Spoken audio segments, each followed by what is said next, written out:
राजस्थान में भजनलाल सरकार ने दीपावली के अवसर पर राज्य के कर्मचारियों को एक बड़ी सौगात दी है।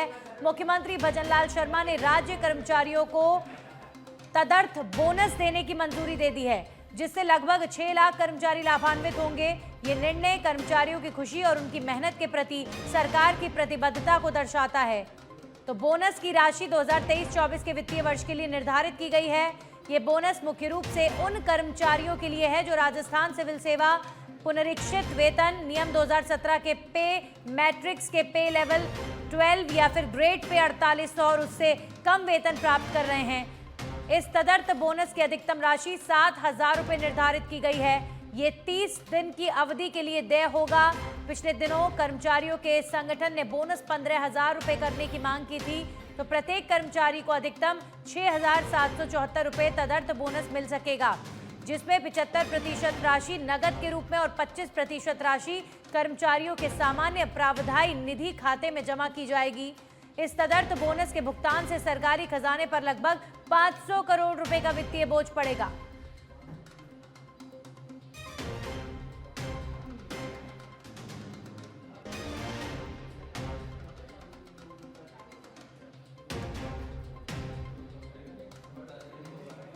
वहीं मुख्यमंत्री भजनलाल शर्मा का गुजरात दौरा है। आज सूरत में जल संचय जन भागीदारी से जन आंदोलन कार्यक्रम में शिरकत करेंगे। घोड़ डोड रोड पर पंडित दीनदयाल उपाध्याय इंडोर स्टेडियम में ये कार्यक्रम आयोजित था।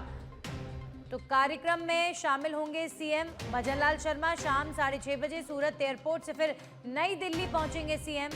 तो मुख्यमंत्री भजनलाल शर्मा रात 8 बजे नई दिल्ली पहुंचेंगे। फिर उसके बाद देर शाम आज दिल्ली में राजस्थान उपचुनाव को लेकर एक महत्वपूर्ण मीटिंग भी होनी है, जिसमें गृह मंत्री अमित शाह से लेकर जेपी नड्डा भी इस मीटिंग का हिस्सा होंगे। तो मुख्यमंत्री आज गुजरात के दौरे पर हैं। आज गुजरात में सूरत में जल संचय जन भागीदारी से जन आंदोलन कार्यक्रम आयोजित हो रहा है। दीनदयाल उपाध्याय इंडोर स्टेडियम में ये कार्यक्रम आयोजित होगा। कार्यक्रम में शामिल होंगे सीएम भजनलाल शर्मा और फिर गुजरात से नई दिल्ली के लिए सीएम रवाना होंगे।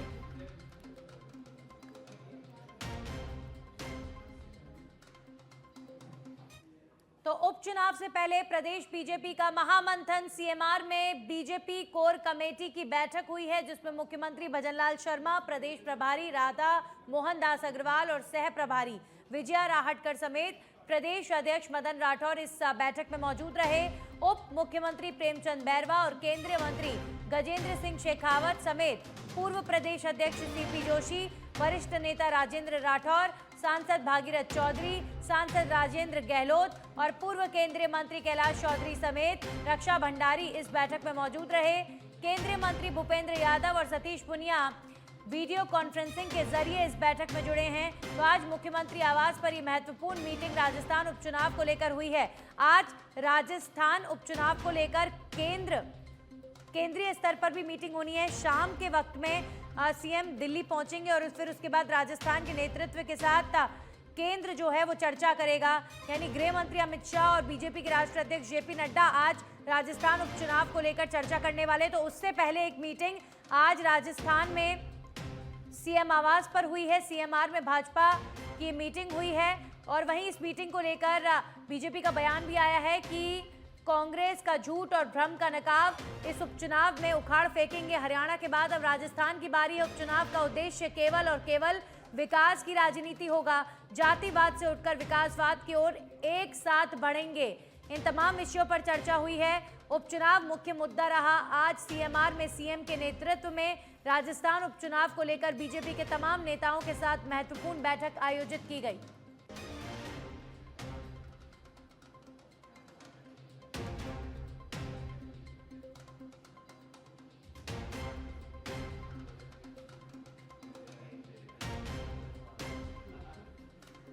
तो मुख्यमंत्री आवास पर हुई इस बैठक में चर्चा इस बात पर की गई है कि उपचुनाव में सभी के सहयोग के साथ टिकट वितरण होगा, सभी की मानी जाएगी, सभी अपना पॉइंट रखेंगे और सभी की सहभागिता रहेगी।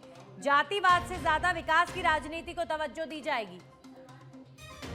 निश्चित तौर पर उपचुनाव की घोषणा कभी भी संभव है।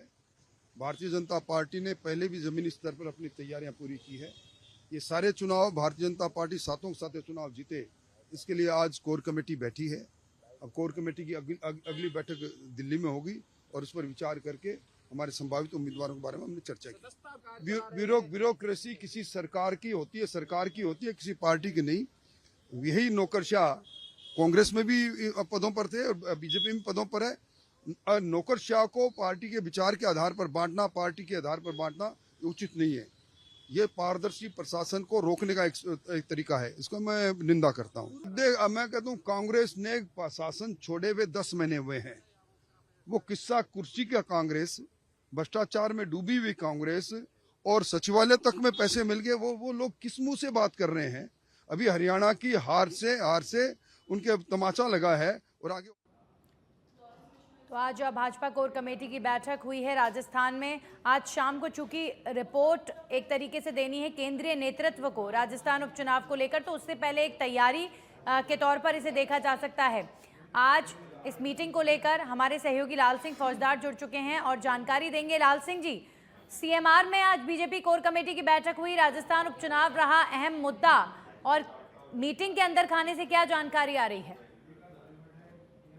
देखिए, हमें बिल्कुल आने वाले 7 जो विधानसभा के उपचुनाव है उनमें फतेह कैसे हासिल की जाए, इसको लेकर आज चर्चा हुई है, रणनीति बनी है। हालांकि पार्टी की ओर से या मेरे संगठन की ओर से लगातार उन 7 चीजों पर सर्वे कराए जा रहे थे, उनका फीडबैक लिया जा रहा था। खुद आप राजा में 10 फुटबॉल जो वो लगातार दौरे कर रहे थे, फीडबैक ले रहे थे।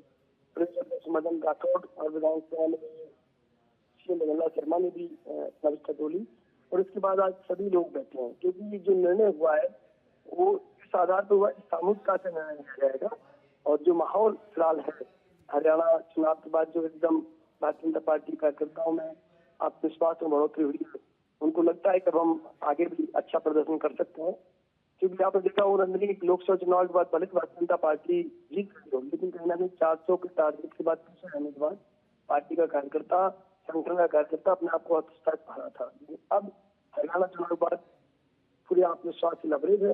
ऐसे में पार्टी चाहती है कार्यकर्ताओं के दम पर एक बार फिर हम 7 विधानसभाओं में कमल खिला सकें। क्योंकि देखो 7 सीटों की हम बात करें तो एक सीट को छोड़ दें चंद्रमर को, बाकी 6 जो विधानसभा में चुनाव होने वो सभी कांग्रेस या अन्य पार्टियों के कब्जे में है। यानी कि वहाँ पार्टी के लिए चुनौती भी है और जीतना अपने आप में आसान नहीं है। ऐसे में पार्टी ने माइनॉरिटी सर्वे कराया है। 3 लोगों का एक पैनल तैयार होता है। भारतीय जनता पार्टी में जनरल एक सीट पर 3 नाम तय किए जाते हैं संगठन की ओर से। सर्वे के आधार पर सर्वे में सभी का रुख जाना जाता है, उसके आधार पर दिल्ली से तय होता है कौन किसको टिकट मिलेगा। आज की अगर मीटिंग की बात करें तो इसमें सबसे जो अहम मुद्दा रहा वो उपचुनावों का मंथन पर ही रहा। तमाम कैंडिडेट के नाम उनको लेकर चर्चा हुई, जातीय समीकरण को लेकर बात हुई और किन मुद्दों के साथ चुनावी समर में उतरना है इन पर चर्चा हुई। इसके साथ ही जो सकारात्मक माहौल बन रहा है उसको लेकर भी चर्चा हुई है। ये तय किया गया है कि कोई भी निर्णय लिया जाएगा चुनाव में सामूहिकता से लिया जाएगा, कलेक्टिव फैसला किया जाएगा।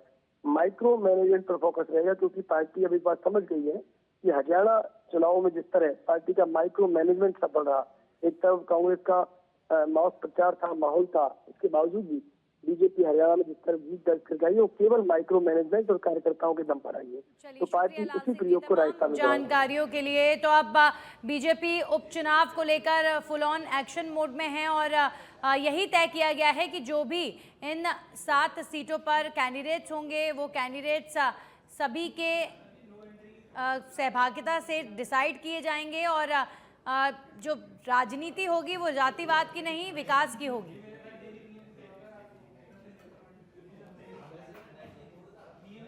तो राजस्थान उपचुनाव को लेकर आज रात दिल्ली में बड़ी बैठक होने जा रही है। बैठक में बीजेपी अध्यक्ष जेपी नड्डा, गृह मंत्री अमित शाह मौजूद रहने वाले हैं। सीएम भजनलाल शर्मा और दोनों डेप्यूटी सीएम भी इस बैठक के लिए दिल्ली पहुंचेंगे। वहीं प्रदेश अध्यक्ष और प्रदेश प्रभारी भी इस बैठक का हिस्सा होंगे। 7 सीटों पर माफ कीजिएगा होने वाले उपचुनाव की तैयारी और उम्मीदवारों के नाम पर आज दिल्ली में होने वाली इस बैठक पर चर्चा होना तय है। और सबसे बड़ी बात यह है कि दिल्ली में होने वाली इस बैठक के लिए आज राजधानी जयपुर में भी तैयारी के तौर पर बीजेपी कोर कमेटी की बैठक हुई है। तो चुनाव को लेकर बीजेपी गंभीर नजर आ रही है और मुख्यमंत्री आज पहुंचेंगे दिल्ली। बैठक में बीजेपी के अध्यक्ष जेपी नड्डा और गृह मंत्री अमित शाह भी मौजूद रहेंगे। 7 सीटों के उपचुनाव को लेकर आज दिल्ली में शाम को मंथन होगा।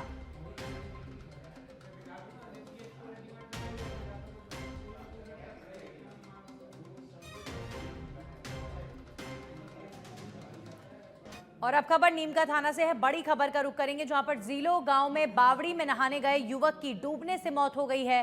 राकेश मीना, जिसकी उम्र 25 वर्ष बताई जा रही है, बावड़ी में डूबने से इसकी मौत हुई।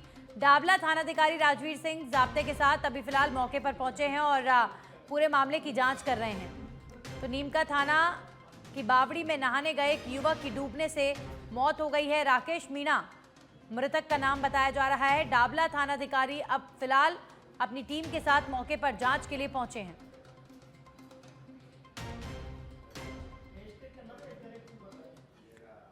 और अब खबर अजमेर के पुष्कर से है, जहां पर लक्ष्मी नारायण चातुर्मास कार्यक्रम के यज्ञ मंडल पर कपड़े और बोतल फेंकने का मामला सामने आया है, जिसके बाद लोगों में आक्रोश देखने को मिल रहा है। तो वहीं मामले में पुलिस ने एक युवती को पूछताछ के लिए हिरासत में लिया है। साथ ही पुलिस का यह भी कहना है कि अराजकता फैलाने वालों को बख्शा नहीं जाएगा। जी सर, ये जो पुलिस थाने के पास नागू रोड के ऊपर जो स्वर्णकार समाज का जो भवन है, उसके अंदर ये भागवत कथा चल रही है और चतुर्मास गुरुदेव ने यही किया था। अभी 17 तारीख तक ये कथा का आयोजन है और यज्ञशाला भी बनाई है। उसके पास में एक मकान बना हुआ है, उसके ऊपर से कुछ लड़के हैं जिन्होंने कुछ तकिए और ये जो पेप्सी की बोतल वगैरह फेंकी है। क्यों फेंकी, कैसे फेंकी और इनका कोई इंटेंशन है या नहीं है, इस संदर्भ में जांच की जा रही है। और निश्चित रूप से कोई इस तरह का इंटेंशन पाया गया तो इलाज इनका जो प्रॉपर ट्रीटमेंट या कानूनी कार्रवाई की जाएगी और जो लड़के हैं उनसे पूछताछ करके एक बार तस्दीक की जाएगी। फेंकने वाले कौन हैं, ये भी एक तथ्य है। जो सीसीटीवी लगे उसमें एक तथ्य आया कि जब फेंक रहे थे उस संदर्भ में कोई वीडियो बना रहा था। तो वीडियो कौन बना रहा था, क्या बना रहा था, वीडियो बनाने का क्या उद्देश्य था, तो ऐसा कोई इंटेंशन है तो उस संदर्भ में जांच की जा रही है। अभी फिलहाल केवल पूछताछ की जा रही है और तस्दीक की जाएगी। यदि कोई ऐसा पाया गया तो हिरासत में लिया जाएगा। अभी फिलहाल हम पूछताछ। सिरोही से बड़ी खबर आ रही है, जहां पर घटिया सड़क निर्माण को लेकर ग्रामीणों में आक्रोश देखने को मिला। पुरानी वाडेली से मामावाली तक चल रहा सड़क निर्माण कार्य और 3 करोड़ 50 लाख की लागत से ये सड़क बनाई जा रही है, लेकिन ग्रामीणों ने मौके पर पहुंचकर इस निर्माण कार्य को रुकवा दिया है। पीडब्ल्यूडी के अधिकारियों को यहां मौके पर बुलाया गया है। निर्माण कार्य को मापदंड अनुसार करवाने की अब ग्रामीण मांग कर रहे हैं। दरअसल ग्रामीण बार बार सड़क टूटती है, बार बार सड़कों पर खड्डे होते हैं, तो अब ग्रामीण अड़िग हैं कि आप सड़क बनवाएं तो बेहतर क्वालिटी की बनवाएं। तो निर्माण कार्य के मापदंडों में चूक हो रही है, ऐसा ग्रामीणों का मानना है और इसीलिए ग्रामीणों ने निर्माण कार्य को मापदंडों के अनुसार करवाने के लिए अपना आक्रोश व्यक्त किया है।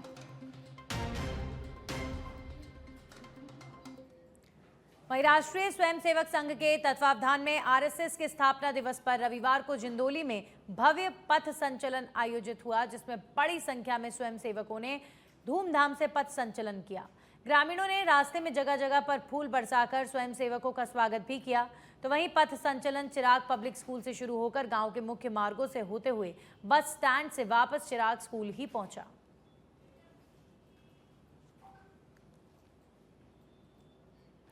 और अब खबर अनूपगढ़ जिले के रावला से है, जहां पर रावला पुलिस थाने के सामने पिछले 24 घंटों से मृतक का शव पड़ा है।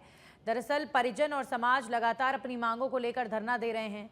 लोगों का आरोप है कि रावला पुलिस ने मृतक के साथ मारपीट की थी और इसी कड़ी में फिलहाल पूर्व विधायक और 2 केएलडी सरपंच परिजनों को समझाइश देकर उन्हें यहां से उठाने का प्रयास कर रहे हैं, लेकिन ग्रामीणों में काफी गुस्सा इस घटना को लेकर।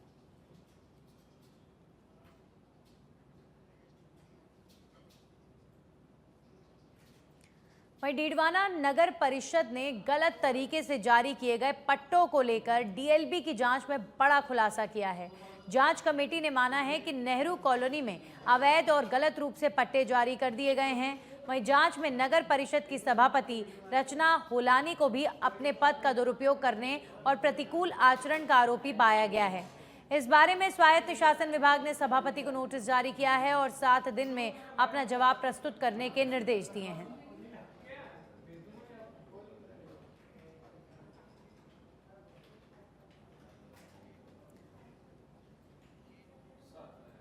और अब खबर भरतपुर के वैर से है, जहां पर वन विभाग की टीम ने अवैध खनन सामग्री का परिवहन करने के मामले में कार्रवाई की है। कार्रवाई करते हुए एक ट्रैक्टर ट्रॉली को जब्त किया गया है और वन अधिनियम के तहत ट्रैक्टर चालक के खिलाफ जुर्माना राशि वसूलने की कार्रवाई भी की गई है। तो वन विभाग की कार्रवाई भरतपुर के वैर में देखने को मिली। उपखंड अधिकारी की तरफ से वन अधिनियम के तहत एक ट्रैक्टर चालक के खिलाफ जुर्माना राशि वसूली गई है और ट्रैक्टर भी जब्त किया गया है। अवैध तरीके से खनन की गई सामग्री को ये ट्रैक्टर लेकर जा रहा था और इसी बीच वन विभाग की टीम ने इस ट्रैक्टर को पकड़ा।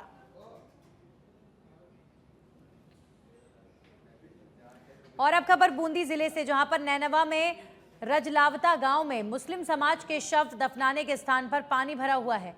आज हुई मुस्लिम समाज के बुजुर्ग की मौत के बाद अब शव दफनाने की जगह तक नहीं है, जिससे मुस्लिम समाज के लोगों ने सरपंच रामस्वरूप बिल्डर के नेतृत्व में तहसीलदार को ज्ञापन सौंपा है और प्रशासन से शव दफनाने के लिए नई प्रस्तावित जगह की मांग की गई है।